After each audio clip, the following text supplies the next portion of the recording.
Hi, folks. Okay, so rather than send you a long written explanation about how logos, ethos, and pathos works in Martin Luther King's letter, I thought I would just talk about it with you really quickly. Clearly, Martin Luther King has a task at hand. He is attempting to persuade clergymen, ministers, and rabbis who have written to accuse him of being an outside agitator, the kind of person that we label a terrorist these days, and are calling his actions in Birmingham unwise and untimely. And King needs to not only respond to them in a way that may get them off the dime and beginning to understand why it is that the civil rights movement could no longer wait and can no longer wait today, but as well he wants to reach beyond them, and he wants to reach to that great undifferentiated mass called the white moderate. People that Martin Luther King ends up confiding that he often has his greatest disappointment with, because rather than taking a stand for justice, they prefer the artificial stability of order. So King's got a big task ahead of him. And when we take a look at his letter, we can see how he's moving between establishing ethos, bringing in the principles of logos, and then appealing to pathos as he goes along. So you're welcome to open up the letter and actually kind of scroll down it with me as I talk about paragraph 1 and paragraph 2, but you may actually be able to recall it to mind as well. So while I encourage you to do that, it's not necessary. So let's start with the beginning, paragraph 1, where Martin Luther King introduces himself and begins to establish communication with the clergymen that wrote him.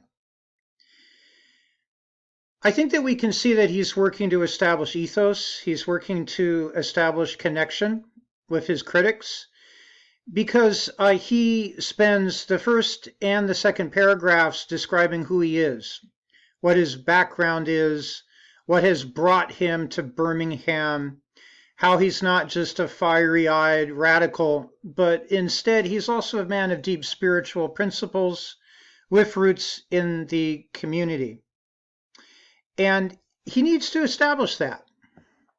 So his first two paragraphs are essentially him establishing his credibility with his readers.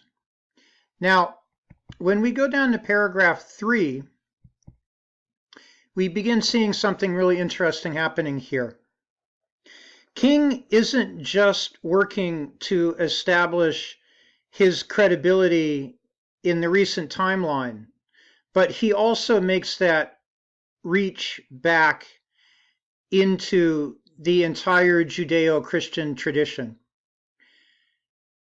In fact, what he's doing is he's claiming a role in the lineage of prophets. And so when he states, more basically, I'm in Birmingham because injustice is here, just as the prophets of the 8th century BC left their villages and carried their, thus saith the Lord, far beyond the boundaries of their hometowns. And then King goes on to also bring up the Apostle Paul.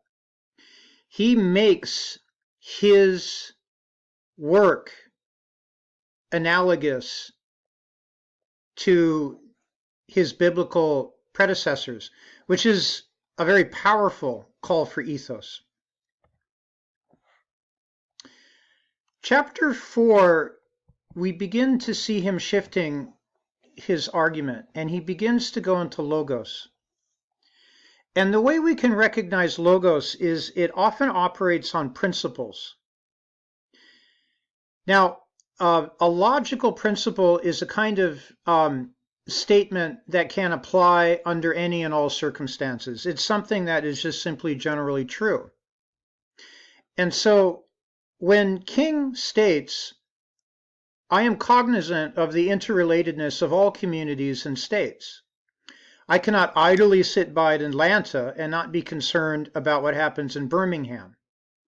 Injustice anywhere is a threat to justice everywhere.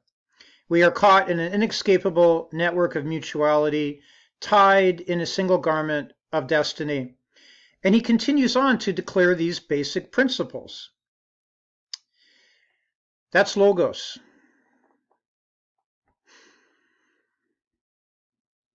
And then he continues on in paragraph 5 to do the next classic step, which is done with logos, where first you take general principles, such as anyone who lives inside the United States can never be considered an outsider anywhere within its bounds. And then you apply it to a specific. And you show how the specific illustrates the truth of the general principle. So yes, no one who lives inside the United States can ever be considered an outsider. And he continues on to say, you deplore the demonstrations taking place in Birmingham. But your statement, I'm sorry to say, fails to express a similar concern for the conditions that brought about the demonstrations. It's unfortunate that demonstrations are taking place in Birmingham, but it is even more unfortunate that the city's white power structure left the Negro community with no alternative. So you can see how King is moving from the statement of general principles to specific examples. And then we also find in paragraph 6, he is continuing along with logos. Essentially, at this point in his letter, now that he's established his ethos and his credibility, he needs to define what is nonviolent direct action. Why is it necessary? How does it function? And he does that. Those are logical principles upon which it acts. And I hope you all noted that he made an interesting move of bringing in the ancient Greek philosopher Socrates at this point.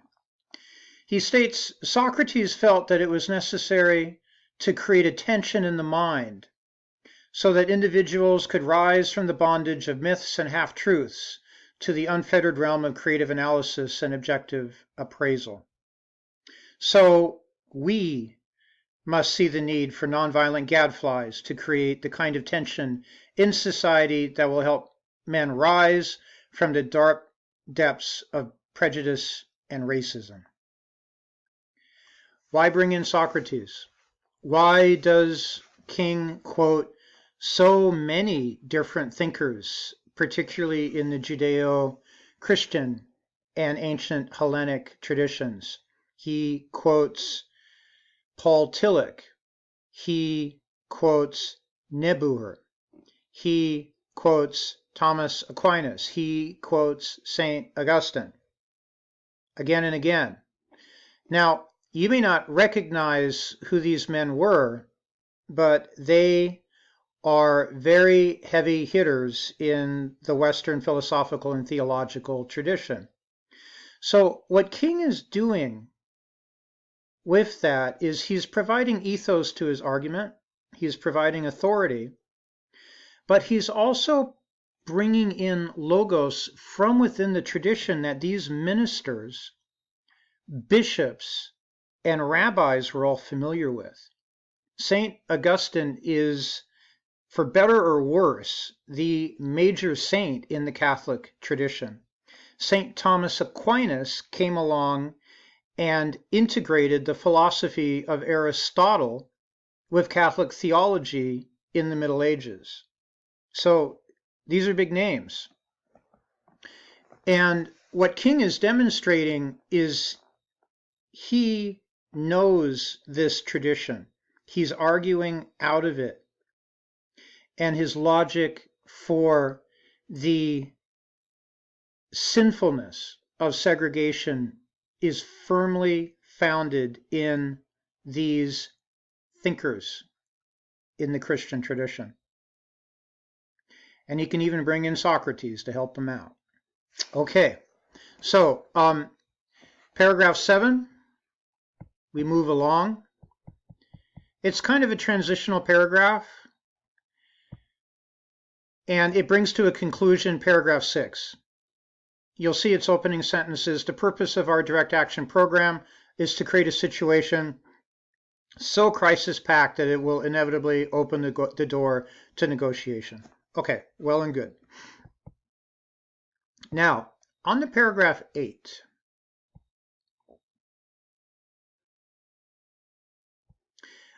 I think that we see more logos at work there. He's responding to counter-argument in 8.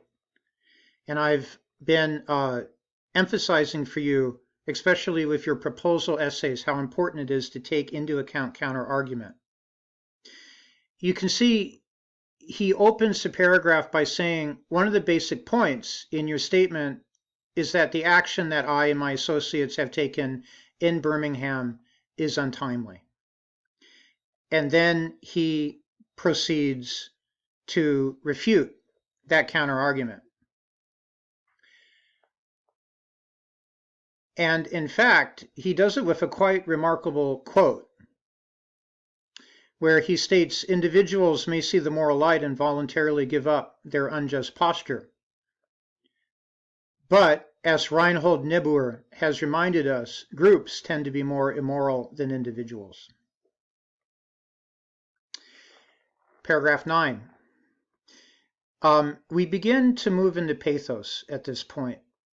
The paragraph opens with logos, where he states that that in his painful experience, he has never seen freedom voluntarily given by the oppressor.